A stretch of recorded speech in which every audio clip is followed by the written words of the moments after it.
Okay, हमारा subject है international financial management. हमारी स्पेशलाइजेशन का सब्जेक्ट है। बीबीए वगैरह में आप लोगों ने जो है फाइनेंशियल मैनेजमेंट पढ़ा हुआ है, ये उससे थोड़ा सा अपग्रेड हो जाता है। This is about international trade.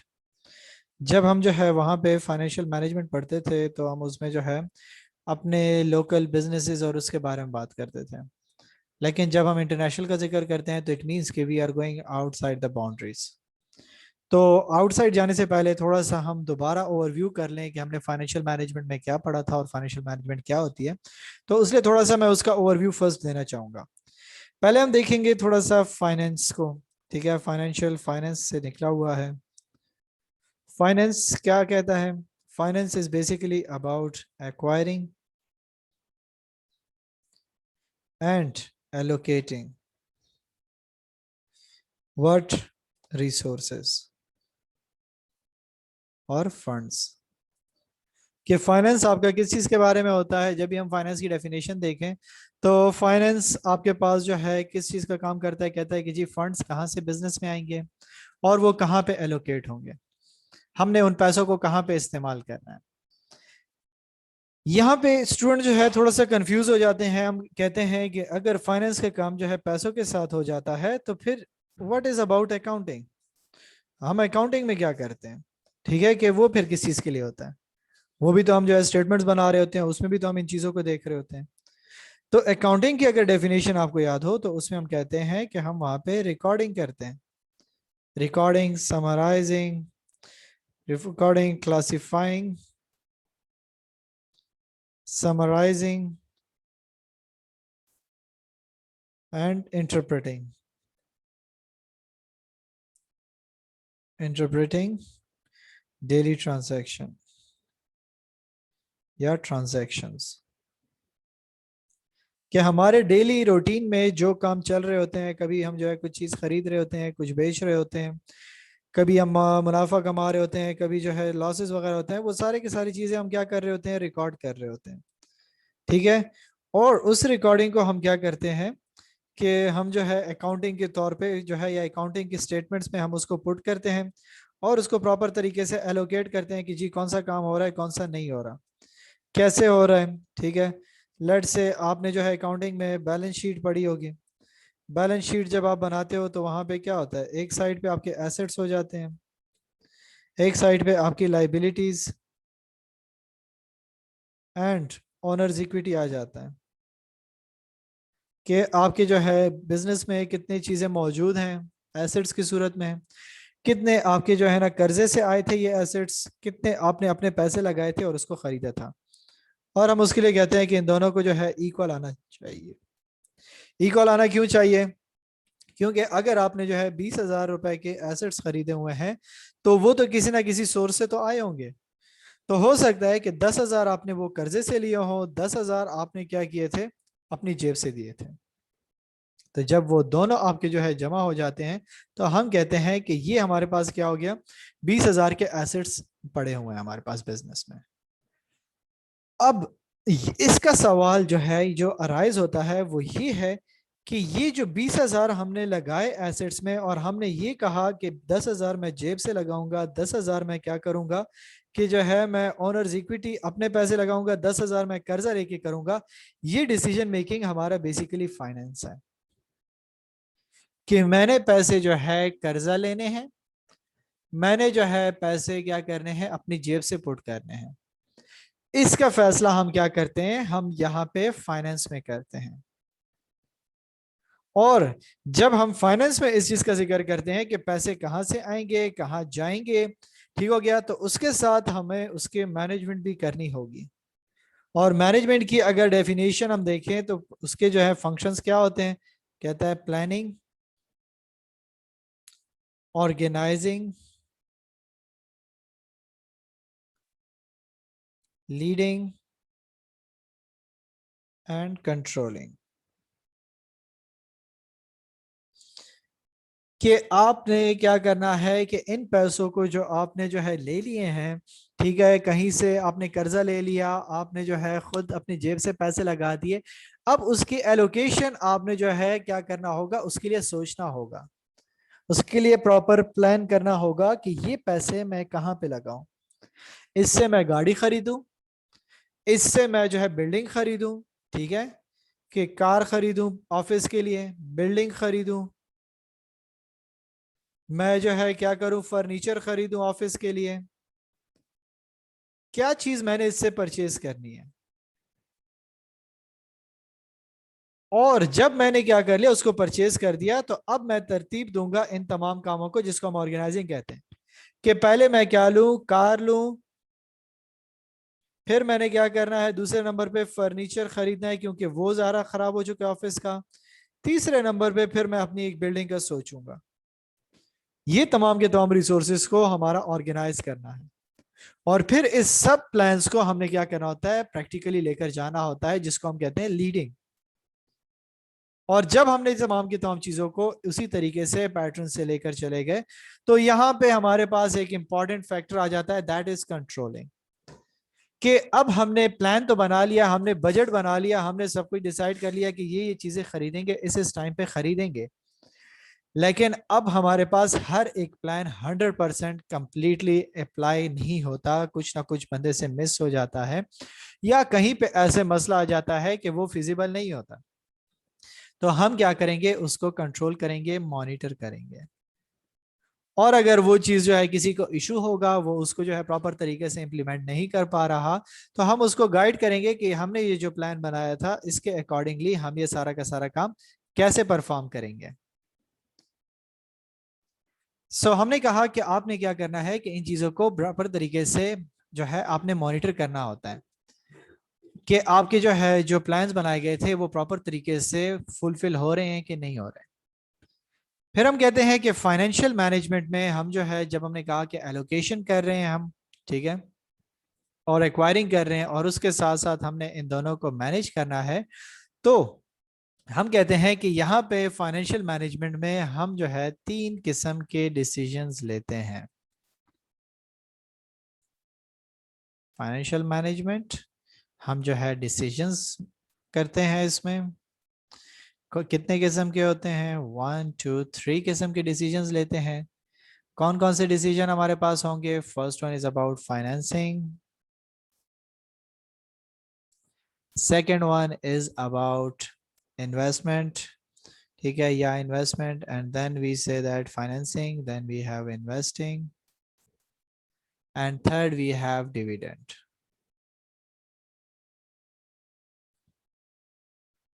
अब ये 3 डिसीजंस क्या होते हैं बेसिकली, जैसे जो है हम क्या करते हैं कि नॉर्मली अपने बिजनेस एक्टिविटीज परफॉर्म करते हैं, या नॉर्मली डे लाइफ में हम जब जो है जा रहे होते हैं, कहीं पे कोई काम कर रहे होते हैं, तो वहां पे भी हम जो है पहले प्लान करते हैं कि यार मैंने कौन सा काम करना है। लेट्स से आप शॉपिंग के लिए जाना चाहते हो, आप उसके लिए प्लान करते हो कि अच्छा मेरे पास पैसे कहाँ है, कितने हैं, मैंने क्या क्या खरीदना है।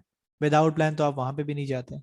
तो जब आप एक बिजनेस ऑपरेट कर रहे हो, तो वहां पे भी आपको क्या करना पड़ता है कि प्रॉपर तरीके से एक प्लान बनाना पड़ता है, कि मैं बिजनेस को कैसे स्टेब्लिश करूंगा, मैं बिजनेस को कैसे लेकर जाऊंगा, और उसमें कैसे कौन कौन से ऐसे फैसले हैं जो मुझे लेने पड़ेंगे, कौन कौन से ऐसे जो है प्लान्स हैं जिन पे मुझे काम करना पड़ेगा।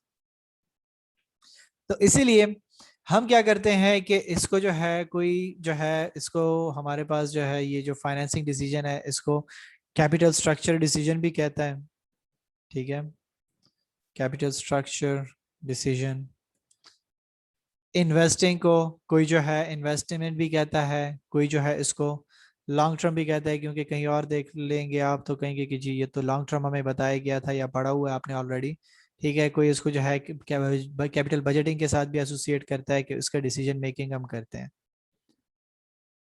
ठीक है। और हम क्या कहते हैं कि हमारे पास जो है एक चौथा डिसीजन भी नॉर्मली लोग इसमें इंक्लूड करते हैं, that is about working capital management, ठीक है। नॉर्मली फाइनेंस में हम 3 का जिक्र करते हैं, लेकिन हमारे पास वर्किंग कैपिटल मैनेजमेंट डिसीजन भी जो है मेड होता है इसमें।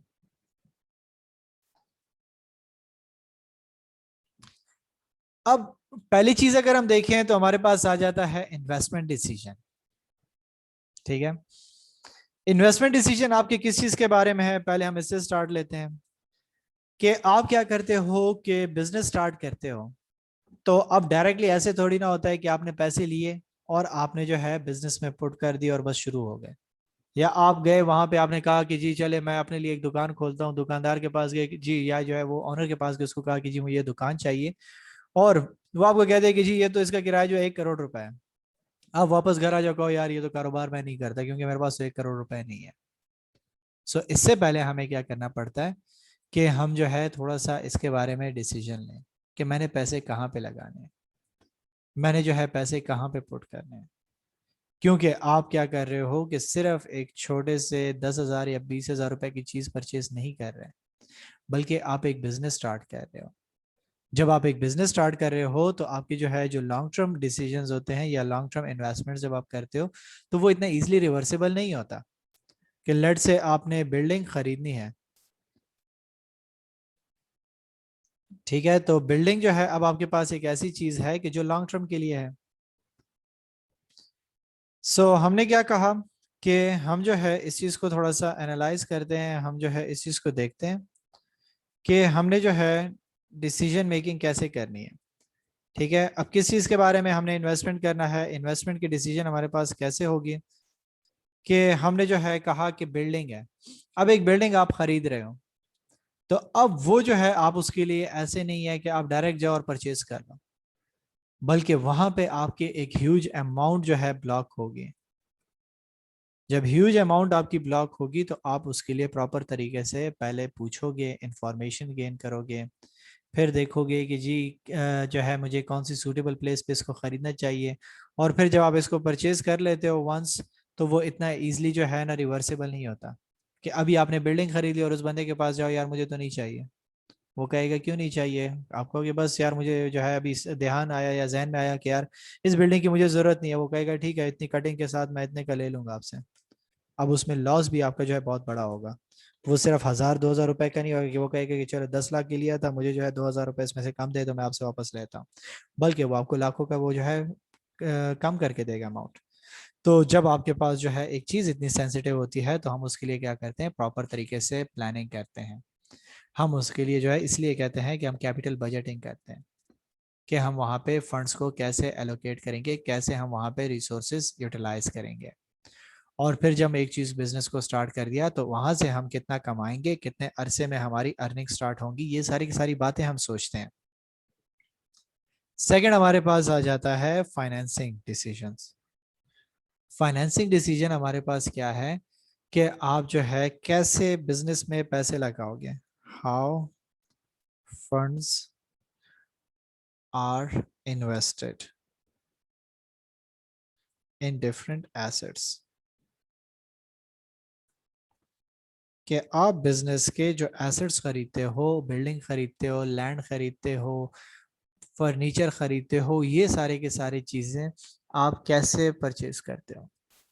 ठीक है, आप जो है उनके बारे में प्रॉपर प्लान करोगे कि जी मैंने इतने पैसे जो है बिल्डिंग में लगाने हैं, इतने पैसे मैंने जो है मशीनरी में लगाने हैं, लेकिन मशीनरी और इसके लिए बिल्डिंग के लिए मैं पैसे कहाँ से लाऊंगा, कर्जा लेके करूंगा या जो है मैं क्या करूंगा कि जो है अपने पैसे पुट करूंगा, जिसको हम कहते हैं कैपिटल स्ट्रक्चर डिसीजंस।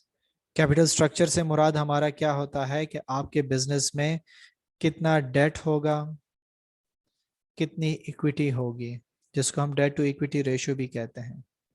डेट आपका कर्जा है, ठीक है, कि आपने जो है बिजनेस में कितना कर्जा पुट करना है। इक्विटी आपके अपने पैसे हो जाते हैं,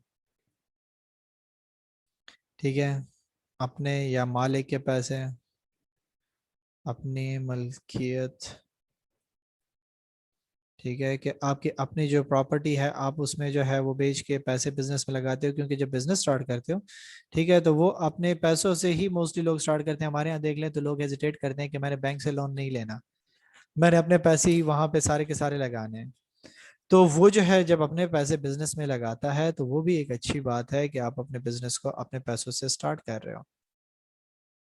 ठीक है, सो अगर आप उसको क्या करते हो कि जो है कर्जा लेते हो, तो फिर लोग कहते हैं यार इसने जो है कर्जा लिया हुआ है और ये जो है कारोबार सही से नहीं करे, जो हमारे यहाँ नॉर्मली होता है कि वो इस अप्रोच के साथ चलते हैं। लेकिन जब आप एक बड़ा बिजनेस स्टार्ट कर रहे हो तो वहां पे आपने इन चीज़ों को दोनों को देखना होता है। आप अपने जो है क्या करते हो, कर्जे को भी देखते हो कि कितने पैसे मैंने बैंक से लेने हैं, कितना मैंने आसपास के लोगों से लेना है, और कितने जो है मैंने अपने पैसे वहां पे इन्वेस्ट करने हैं, जिसको हम कहते हैं डेट टू इक्विटी रेशियो या कैपिटल स्ट्रक्चर। तो अब अगर आप कहते हो कि मैंने जो है बिजनेस में 70% जो है मैंने कर्जा लिया हुआ है और 30% मैंने अपने पैसे लगाए हुए हैं, तो अब क्या होगा कि जब आप फर्दर लोन लोगे तो वो जो है बैंक आपको नहीं देगा। क्यों नहीं देगा? क्योंकि वो कहेगा ये बंदा तो है ऑलरेडी डूबा हुआ है, इसने तो ऑलरेडी जो है इतना कर्जा लिया हुआ है, इसको मैं मजीद पैसे दे दूंगा, कर्जा दे दूंगा, ये तो मेरे लिए मसला बन जाएगा। ये पुराने पैसे कैसे देगा जब इस पे ऑलरेडी इतने पैसे जो है रुके हुए हैं, कर्जा बकाए जात रहते हैं। तो जब ये अभी तक वो नहीं अदा कर सकता, ठीक है, तो वो जो है इसको कैसे करेगा? ठीक है। सो इस किस्म का जो है आपके पास डिसीजन जो हम लेते हैं दैट इज रिगार्डिंग आवर जो है फाइनेंसिंग डिसीजन, हम उसमें इसको एनालाइज करते हैं। Okay, then we have third one that is about dividend. Dividend क्या होता है? जब हम क्या करते हैं कि इनकम स्टेटमेंट बनाते हैं, ठीक है, तो उसमें हम मेंशन करते हैं एट द एंड कि हमने कितना इनकम कमाया, इनकम, ठीक है, नेट इनकम का जिक्र करते हैं कि हमने बिजनेस से इतना कमाया। इनकम स्टेटमेंट आपको याद होगा कि क्या होता था कि सेल्स में से आप तमाम के तमाम जो है एक्सपेंसेस निकाल लेते थे, फिर उसके बाद आप जो है टैक्सेस और इंटरेस्ट निकाल लेते थे, जिसके बाद आपके पास जो है नेट इनकम बच जाती थी। वो नेट इनकम हम उसको प्रॉफिट भी लोग कंसिडर करते हैं, वो हम क्या करते हैं फिर दो हिस्सों में तकसीम करते हैं। एक हम प्रॉफिट समझ के क्या कर लेते हैं, अपने बिजनेस में रख लेते हैं, और उसको हम कहते हैं रिटेन अर्निंग, कि ये हमारे बिजनेस में क्या होगा, पड़ा रहेगा, ज़रूरत के वक्त काम आएगा बिजनेस के, बजाय इसके कि हम लोगों से कर्जा मांगते फिरें। हम अपने पास कुछ पैसे स्टॉक करके रख लेते हैं, जैसे ही हमें ज़रूरत पड़ेगी हम अपने पैसे उसमें लगा देंगे। दूसरा जो पोर्शन हमारे पास चला जाता है दैट इज डिविडेंड। डिविडेंड हम किसको देते हैं? उन लोगों को देते हैं जो हमारे शेयर होल्डर्स होते हैं। अब एक बंदे ने आपके बिजनेस में पैसे लगाए हैं, उसने जो है क्या किया, एक अपने पैसों को ब्लॉक किया आपके बिजनेस में, तो उसका कोई ना कोई मकसद तो होगा उससे। वो मकसद क्या होता है? प्रॉफिट कमाना। तो जब कंपनी प्रॉफिट कमा लेती है तो उसमें से एक पोर्शन उसने रिटेन अर्निंग रख लिया, एक उसने शेयर होल्डर को दे दिया। लेट से कंपनी ने क्या किया कि जो है 10,000 रुपए कमा लिए। अब कंपनी कहती है कि 10,000 हमें कमा लिए, इसको दो हिस्सों में तकसीम कर देता हूँ, 5,000 जो है मैं क्या कर देता हूँ अपने पास रख लेता हूँ, और 5,000 मैं क्या कर देता हूँ अपने शेयर होल्डर्स में तकसीम कर देता हूँ। या फिर अगर बिजनेस की नीड ज्यादा है तो 7,000 मैं अपने पास रख लेता हूँ, और 3,000 मैं उसको देता हूँ, जिसके बारे में हमें ये फैसला करना होता है कि मैंने 7,000 अपने पास रखने हैं या 3,000 उनको देने हैं, 5,000 देने हैं या 5,000 अपने पास रखने हैं। ये सारे के सारे फैसले हम कहाँ पे करते हैं? हम अपने जो है डिविडेंड पॉलिसी में या डिविडेंड डिसीजंस में हम करते हैं, कि हमने जो है कहाँ पे कैसे जो है इन चीज़ों को एलोकेट करना है, हमने कैसे इनको डिस्ट्रीब्यूट करना है। फोर्थ चीज हमारे पास आ जाती है वर्किंग कैपिटल मैनेजमेंट। अब वर्किंग कैपिटल हमारे पास क्या है बेसिकली? हमारे जो है जो डेली रूटीन में हमारे जो एक्टिविटीज चल रही होती हैं, ठीक है, जो हमारे पास हमारे शॉर्ट टर्म की चीजें होती हैं, जैसे कि हम जो उसको कहते हैं, हमारे पास क्या है, हमारी इन्वेंट्री हो गई, हमारा कैश हो गया, हमारे रिसीवेबल हो गए। इन चीज़ों के बारे में हम डिसीजन मेकिंग करते हैं, क्योंकि ये हमने क्या करना होता है, ये जो है ऑपरेट करते हैं with in 1 year, operating in with in 1 year.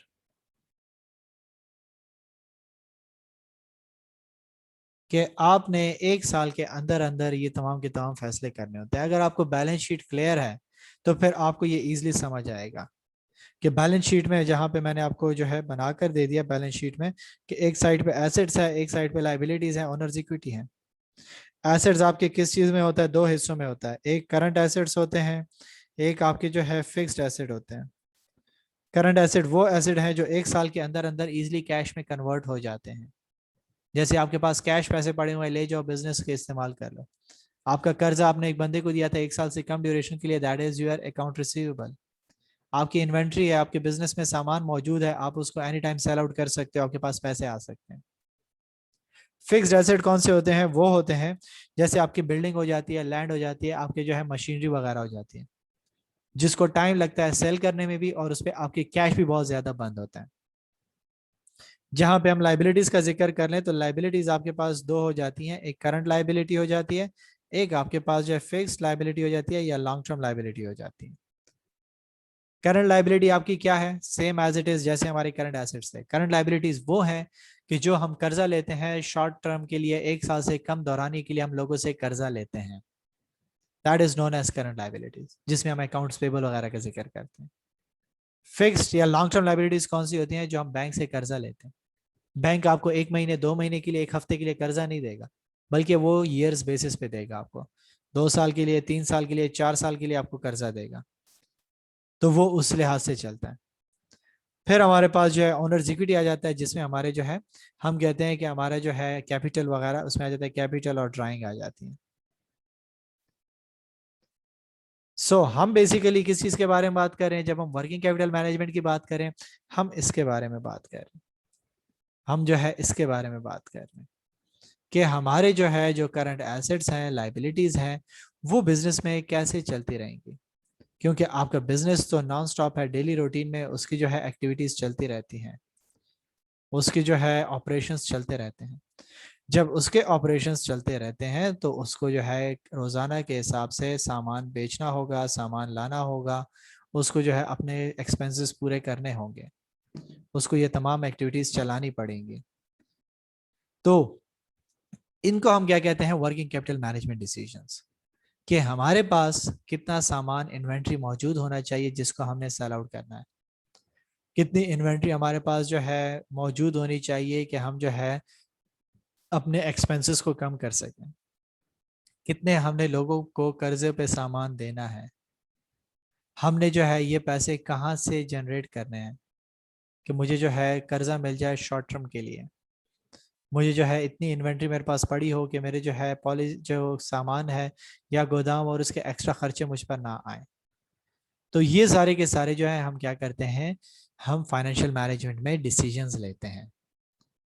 और जब हम जो है क्या कर लेते हैं कि इन तमाम चीज़ों को जब लेकर आ जाते हैं अपने साथ इंटरनेशनली, ठीक है, हम इन चीज़ों को इंटरनेशनली लेकर आना शुरू हो जाते हैं, क्योंकि वो तो नेशनल लेवल पे था। अब हम इन तमाम डिसीजंस को जब इंटरनेशनली देखने की कोशिश करते हैं तो इसको हम कहते हैं इंटरनेशनल फाइनेंशियल मैनेजमेंट। कि जो कुछ आपने वहाँ पे क्या किया था, पढ़ा था फाइनेंशियल मैनेजमेंट में, अब हमने उसको क्या करना है? अक्रॉस द बॉर्डर जाना है। और अक्रॉस द बॉर्डर हमारे पास कौन से जाते हैं? मल्टीनेशनल कंपनीज वगैरह, उनकी सिचुएशन हमने स्टडी करनी है कि वो जो है कैसे डिसीजन लेते हैं। किस चीज़ के डिसीजन? वही 4 डिसीजंस ये लोग कैसे लेते हैं।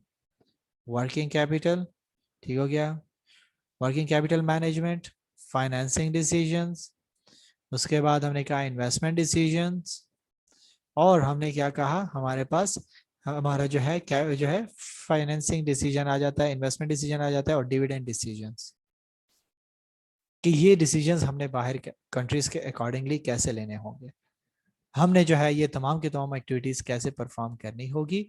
इसके लिए हम जो है क्या करते हैं? इंटरनेशनल फाइनेंशियल मैनेजमेंट पढ़ते हैं कि हमने इन तमाम चीज़ों को डिटेल से देखना होगा कि हमारे पास मल्टीनेशनल कंपनी कौन होती है, जिसको एमएनसी कहते हैं, मल्टीनेशनल कंपनी, मल्टीनेशनल कॉरपोरेशन भी इसको कहा जाता है। कि वो क्या होता है, कैसे काम करती है, वो पैसे कहाँ से जमा करती है। अपने मुल्क में तो आसान है कि आपने अपने मुल्क में जो है बैंक से कर्जा ले लिया, सब कुछ हो गया। लेकिन जब आप मुल्क से बाहर जाते हो, वहां पे सिचुएशन चेंज हो जाती है। वहां पे कोई आप पे क्यों ट्रस्ट करेगा, वहां पे कोई आपको क्यों कर्जा देगा, वहां पे कोई आपके साथ इतना कोऑपरेट क्यों करेगा? ये सारी के सारी चीज़ें हमने क्या करनी है, अपने सब्जेक्ट में पढ़नी है, इंटरनेशनल फाइनेंशियल मैनेजमेंट में। और ये जो है हमारा सारा का सारा कोर्स इसी पे बेस्ड रहेगा। तो यहाँ तक अगर आप लोगों का कोई क्वेश्चन है तो मुझसे पूछ सकते हो।